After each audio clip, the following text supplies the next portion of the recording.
గురుగారు అలాగే సంక్రాంతి అంటేనే హరిదాసుల హడావిడి ఉంటుంది. ఈ హరిదాసుల వెనుక ఉన్న కథ ఏంటి అసలు? ఈ చరిత్ర ఎప్పటి నుంచి వస్తుంది మనకి? మనకి సూర్యనారాయణమూర్తి నుంచి కిరణాలు వస్తున్నాయని మనకు తెలుసు. అవును. కానీ ఇలాంటి సూర్యులు అనేక మంది ఉన్నారు. ద్వాదశ ఆదిత్యులని మనవాళ్లే చెప్పారు. ఇలా అనేక మంది ఆదిత్యులు. ఈ వెలిగేటటువంటి ఇంతమంది ఆదిత్యులకి శక్తి ఎక్కడి నుంచి వస్తుంది? శ్రీహరి నుంచి. హరి వల్లే శక్తి వస్తుంది. కాబట్టి హరిదాసు అనేటటువంటి వాడు ఆ సూర్యనారాయణమూర్తికి సంకేతంగా, నేను హరి యొక్క శక్తితోటే ఈ హరిదాసు తిరిగాడు అంటే కూడా ఆ సూర్యనారాయణమూర్తి ఏదైనా అనుగ్రహించాడన్నా ఈ భూమిలో జరిగేటువంటి ఘటనలన్నీ కూడా ఆయన నుంచే అని హరిదాసులు వస్తారు. ఇక రెండోది ఏం చెప్పాం మనం? పశువులకి వాటికి పొంగలి పెట్టడం సంప్రదాయము అన్నాం. మనం కూడా పొంగలి తినాలి అన్నంతో. అరిసెలు తింటాం. అరిసెలు దేనితో చేస్తారు? బియ్యపు పిండితోటి చేస్తారు. నిన్నటి దాకా చంద్రుడి యొక్క కాలం ఎక్కువ ఉంది, ఇప్పటి నుంచి సూర్యుడి యొక్క శక్తి పెరుగుతోంది. సూర్యుడి యొక్క శక్తి పెరిగేటప్పుడు నువ్వు చంద్రతత్వానికి ప్రధానమైనటువంటి బియ్యము యొక్క పదార్థాలని విస్మరించకు. నలుగురికి ఈ చంద్రతత్వాన్ని పంచు అంటే ఆ బియ్యంతో చేసిన గంజో, ఆ బియ్యంతో వచ్చేటువంటి పదార్థాలు ఇవి తింటూ ఉండాలి. ఈ గంజి అనేది చాలా ప్రధానం, బలాన్ని ఇస్తుంది. సంక్రాంతి నుంచి మొదలు పెట్టాలి. అంతకు ముందు కూడా తింటాము, కానీ ఇప్పుడు ఎక్కువగా తీసుకోవాలి అనే సంకేతాన్ని మనకిస్తూ ఉంటారు. కాబట్టి బ్రహ్మాండంగా రకరకాలైనటువంటి పదార్థాలు బియ్యం పిండితోటి చేస్తాం. మనం ఇక్కడ కానీ పక్షులని కూడా ఆరాధించే సంప్రదాయం ఉంది. ఈ పక్షులని ఆరాధించేటువంటి సంప్రదాయం హరిదాసుల దగ్గరికి రావాలంటే ఇది తెలియాలి. హిమాలయాల్లో ఉండేవాళ్ళు వాళ్ళు బియ్యం పిండితోటి పక్షుల ఆకారంలో భక్ష్యాలు తయారు చేస్తారు. చేసి మెళ్ళో దండల్లాగా వేసి పిల్లలకి ఆడుకోవడానికి పంపిస్తారు. వాడు ఆడుకొని తిరిగి రాగానే ఈ భక్ష్యాలన్నీ మరుసటి రోజు పక్షులకు వేస్తారు. బియ్యం పిండి అనేటటువంటిది పక్షులకు వేస్తారు. ఏ ఆధారము లేకుండా, భూమి యొక్క ఆకర్షణ సంబంధం లేకుండా, ఆధారం లేకుండా ఎగిరేటటువంటివి ఏవైతే ఉన్నాయో దానికి కూడా పరమాత్మే ఆధారము. హరిదాస్ అయినా అంతే. ఈ బియ్యముతోటి వాళ్ళు చేస్తారు. మన దగ్గర కూడా అన్నం వండి పూర్వం, ఇప్పుడు అన్ని నైసూకరాలు సోకులు ఎక్కువైనాయి కానీ పూర్వం అన్నం వండి లేదు మిగతా ధాన్యాలు తీసుకొని దాంట్లో కొంచెం రంగులు కలిపి ఊరవతలకు వెళ్ళి ఈ పిండి అన్నీ అక్కడ బయట పెట్టి ఆ పక్షులు అవన్నీ వచ్చి తింటాయని కనుమరుగై పక్కకు వెళ్తారు. ఆ పక్షులన్నీ వచ్చి తింటుంటే ఆడవాళ్ళు కూడా రకరకాల రంగుల్లో తయారై వెళ్తారమ్మ, బ్రహ్మాండంగా తయారై వెళ్తారు. అలా వెళ్ళి ఊరవతల పెడితే ఎంత సెలబ్రేషను! ఒకటి మీరు డ్రెస్ కట్టుకోవడానికి ఉంటుంది, ఒకటి అలంకరించుకోవడానికి ఉంటుంది, నెక్స్ట్ అన్నం తీసుకొని వెళ్ళి జీవులకి పంచుతున్నారు. ఎంత ఆనందం అమ్మ! ఇదేదో పబ్బుకి వెళ్ళో, కిట్టి పార్టీకి వెళ్ళో, ఇంకో పని చేసిన లాంటిది కాదు. బ్రహ్మాండంగా అలంకరించుకొని చక్కగా రంగురంగుల్లో తయారయ్యి ఈ అన్నం తీసుకొని వెళ్ళి ఆ పక్కన పెట్టి చాటుగా ఉండి అవి తింటుంటే ఆనందిస్తూ ఉంటే ఎంత తృప్తిగా ఉంటుందమ్మా. అవి తినటం వల్ల మన బంధువులు, మిత్రులు, మన ఇంట్లో వాళ్ళందరి పీడలు దూరం అవుతాయి. అంటే పెట్టేటప్పుడు కూడా చాటుగా ఉండి నేనేదో చేశానని పెట్టకు. ఆ పక్షికి చాటుగా ఎలా ఉండి పెడుతున్నావో మన ఇంటికి ఎవరొచ్చినా అలాగే చాటుగా ఉండి పెట్టు. నేను పెడుతున్నాను, నేనేదో చేస్తున్నాను అనేది నీకున్నా చాటుగా ఉంచుకొని పెట్టు, బయటికి చెప్పేయకూడదు. ఇక కొంతమంది అన్నం పెట్టేటప్పుడు కొన్ని చోట్ల తినలేం కూడా. అన్నం పెడుతూ టమాటాలు తీసుకొచ్చి, ఏమండి ఇప్పుడంటే పర్వాలేదు భోజనాలు ఏం పెడతామండి, కిలో టమాటాలు 120 అయిపోయినాయి అన్నారు అనుకో అమ్మ, తినేవాడి పరిస్థితి ఏంటి? అందుకని చాటుమాటుగా ఉండి అనవసరమైన మాటలు, ప్రేలాపనలు ఎక్కువ లేకుండా ప్రేమగా పెట్టాలి. అబ్బో కిలో నెయ్యి 3000 అక్కడ అంటే లాభం లేదు.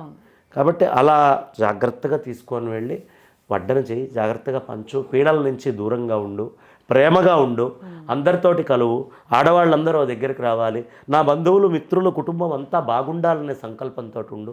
ఎంత పాజిటివ్ థింకింగ్! ఈ సంస్కృతిని పోగొట్టుకుంటున్నాం. పొద్దున్నే వెళ్ళిపోతారు. ఎందుకు? పక్షులు మళ్ళీ ఆహారం కోసం బయటికి వెళ్తాయి. ఈ లోపే సజ్జ గింజలో ఏవో తీసుకొని వెళ్ళి అక్కడ చల్లి ఆ పక్షులన్నీ తింటుంటే ఆనందిస్తారు. అలా పక్షులకి వాటికి ఆహారం పెట్టడం అనేటటువంటిది ఓ సంప్రదాయం. తర్వాత ఇప్పటి నుంచే పైన నీళ్లు కూడా పెట్టుకోవాలి. ఆ నీళ్ళన్న తీసుకుంటాం. ఈ హరిదాసుకి బియ్యం ఎందుకు ఇస్తున్నామయ్యా అంటే సౌరశక్తి మొత్తానికి చంద్రశక్తి కూడా చాలా అవసరము. ప్రతి నెల సూర్యుడు చంద్రుడు ఈ భూమి 3 ఉండడం వల్లే అమావాస్య కానీ పాఠ్యం కానీ ఈ సృష్టి అంతా నడుస్తోంది అని సౌరశక్తిగా హరిదాసుని తీసుకొని, చంద్రశక్తిగా ఈ బియ్యాన్ని తీసుకొని, ఈ చంద్ర సౌర శక్తులన్నీ హరి యొక్క అనుగ్రహమే, ఇవన్నీ హరి యొక్క దాసులే అని ఆ సూర్యచంద్రుల్ని రెండింటినీ కలిపినట్టుగా ఆ బియ్యాన్ని తీసుకొని వెళ్ళి ఆయన పాత్రలో వేస్తారు. ఆయన కూడా వెంటనే హరిదాసు అన్నారు కదా, హరికి పెద్ద దాసు ఎవరమ్మా? లక్ష్మణుడు. ఎంత పని చేస్తాడమ్మా, అవునా? రాముడిని ఇలా చూస్తూ ఉంటాడు. అందుకనే వీళ్ళు అది వెయ్యంగానే శ్రీమతే రామానుజాయన్న హరి గోవింద గోవింద అని పాటలు పాడతారు. శ్రీమతే రామానుజాయమ్మ తే నమః అని ఆ లక్ష్మణుడిని తలుచుకుంటూ ఉంటారు. ఆ లక్ష్మణ పరబ్రహ్మని తలుచుకుంటారు. ఇది ఇప్పుడు కాదమ్మా, అనాదిగా ఉన్న సంప్రదాయం. రామచంద్రమూర్తి ఉన్నప్పుడు కూడా ఈ సంప్రదాయం ఉండేది, కృష్ణయ్య ఉన్నప్పుడు కూడా ఈ సంప్రదాయం ఉండేది, ఈ రోజుకి ఉంది. దీన్ని అభివృద్ధి చేసుకోవాలి. పశువులు వచ్చి ఇంటి ముందు ఆడాలి, అలంకరించుకోవాలి. పశు సంపద చాలా ముఖ్యం, పక్షి సంపద ముఖ్యం. ఇంటి ముందు కుచ్చులతోటి పెట్టుకోవాలి. పెడితే ఈ పక్షులు వచ్చి మరి పాపం అవి పొలంలో ఉన్నప్పుడు పాడు చేస్తాయని వాటిని ఎళ్ళగొడతాం, చప్పుడు చేస్తాం, కొడతాం, పక్కకు పంపిస్తాం. ఆ దోషం పోవాలి కదా. అందుకని ఇంటి ముందు వరి కుచ్చులు, సజ్జ కుచ్చులు, జొన్న కుచ్చులు, ఈ కుచ్చులు పెడతారు. పక్షులు వచ్చి ఆనందంగా అవి పీక్కొని తిని వెళ్ళిపోతూ ఉంటాయి. అంటే ఏ తప్పు నువ్వు చేశావో అది నువ్వు దిద్దుకోవాలి అని చెప్పడంలో భాగము. అందుకని హరిదాసులకి హరినామ సంకీర్తనం వాళ్ళు చేస్తారు. ఆ సూర్యతత్వము చంద్రతత్వము రెండు ఒకటే అని ఆయన పాత్రలో మనం బియ్యం వేస్తాం. ఇదమ్మ. అలాగే గురుగారు, ఇదే సమయంలో గుమ్మడికాయల్ని దానం చేయడం వెనుక ఆంతర్యం ఏంటంటారు? గుమ్మడికాయ అనేటటువంటిది చాలా విశేషమైనటువంటిది. ప్రధానంగా ఈ గుమ్మడికాయతోటి వడియాలు పెట్టుకోవడం ఇవన్నీ కూడా మనం చేస్తూ ఉంటాం. గుమ్మడికాయ దృష్టికి కూడా చాలా మంచిది, రకరకాలైనటువంటి దృష్టులు. ఈ గుమ్మడికాయల్ని బలుల్లో కూడా మనం వాడుతూ ఉంటాం. ఈ గుమ్మడికాయతోటి ఎన్నో రకాలైనటువంటి స్వీట్లు కూడా తయారు చేస్తూ ఉంటారు. గుమ్మడి బ్రహ్మాండం మొత్తానికి గుర్తమ్మ. ఈ భూమి ఎలా ఉంటుందయ్యా అంటే గుమ్మడికాయ ఆకారం, అంటే ఓవెల్ షేప్లో ఉంటుంది. అర్థమైందా? భూమి ఓవెల్ షేప్లో ఉంటుంది. అందులో ఉండే గింజలు, అది ఏది చేసినా, నువ్వు ఏ సత్కర్మ చేసినా, ఏం చేసినా శాంతి అనేటటువంటిది అవసరము. గుమ్మడికాయ ఎప్పుడు ఎదుటి వాళ్ళకి ఇస్తామో, ఎక్కడి నుంచైనా గుమ్మడికాయ తెచ్చుకుంటామో అది శాంతికి గుర్తు.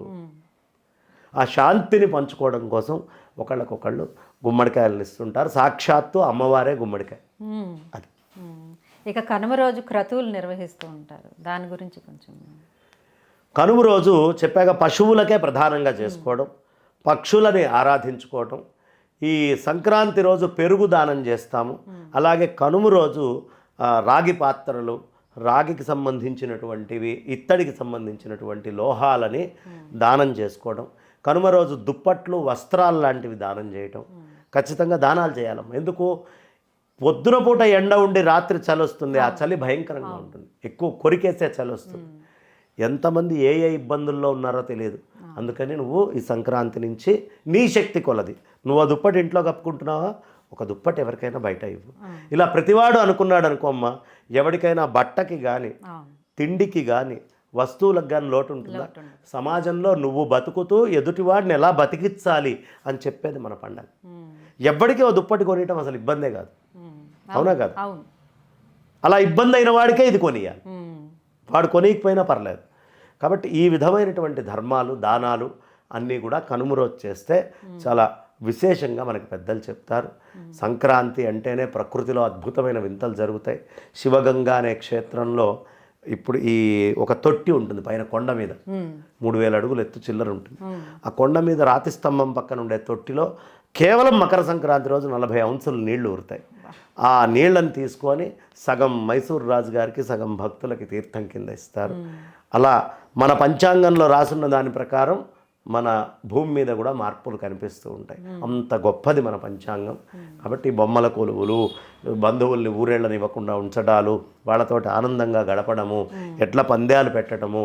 ఎడ్లకి ఒక రాయిని కడతారు రైతులు, నా ఎడ్లు బలం అంటే నా ఎడ్లు బలము అని, అంటే ఎడ్లని బలంగా ఉంచుకోవాలి అనే విషయం అక్కడ చూపిస్తారు. అందుకని పందాలు పెట్టుకుంటూ ఉంటారు. నువ్వెంత సరదాగా ఉన్నావో నీ సరదాలో నీ ఎడ్లు పాత్రధారులు అయి ఉండాలి అని ఆ ఎడ్లకు ఒక రాయిని కట్టి ఆనందంగా వెళ్ళటం. ఇలా కనుమ రోజు కూడా చాలా విశేషంగా ఆటల పాటల పోటీలతోటి రైతులు చేసుకునేటువంటి సంబరాలే ఈ సంకురేతిరి సంబరాలు. అలాగే గురువుగారు కనుమ రోజు ప్రయాణాలు చేయకూడదని చాలామంది చెప్తూ ఉంటారు, ఇది నిజమేనంటారా? నిజమే అమ్మా, చెప్పాక ఇందాక అన్నాను మీకు, ఉత్తరాయణం దక్షిణాయనం కాలం మారుతోంది. కాలం మారేటప్పుడు ప్రయాణం చేస్తే అనారోగ్యాలు వస్తాయి. అందుకని మన ఇంటికి వచ్చి ఇన్ని రకాల తిండి తిన్నవాడిని కనుము జాగ్రత్తగా చూసుకుంటూ ఉండు. వాళ్ళని 2 రోజులు ఆపితే అనారోగ్యాల పాలు కాకుండా మిగతా పనులు చేయగలుగుతారు. ప్రయాణం మధ్యలో అనారోగ్యం వస్తే కష్టం కదా, అందుకని ఆపుతూ. ముక్కనుము అనేది ఎలా వచ్చింది గురువుగారు? ముక్కనుము అంటే కనుముతోటే పీడలన్నీ పోవట్ల, ఇంకా కొంచెం ముందరికి కూడా వెళ్తోంది. అంటే నీకు ఒక చిన్న విషయం చెప్తామ్మా. డాక్టర్స్ దగ్గరికి నువ్వు వెళ్ళావనుకో అమ్మా, 24 అవర్స్ అబ్జర్వేషన్ అంటాడు, లేదా 48 అవర్స్ అబ్జర్వేషన్ అంటారు. ఈ రెండే చెప్తారు, అవునా? ఈ 24, 48లో సంక్రాంతికి జరిగేటటువంటి భోజన ఆపరేషన్కి 48 అవర్స్ అబ్జర్వేషన్ ఉండాలి, minimum 24 hours, but 48 hours observation లేకపోతే ఉన్నట్టుండి కాల మార్పుల్లో శరీరంలో తేడాలు వస్తాయి. అందుకని ఆ ఇంట్లోనే ఉంచుకొని జాగ్రత్తగా చూసుకోవచ్చు.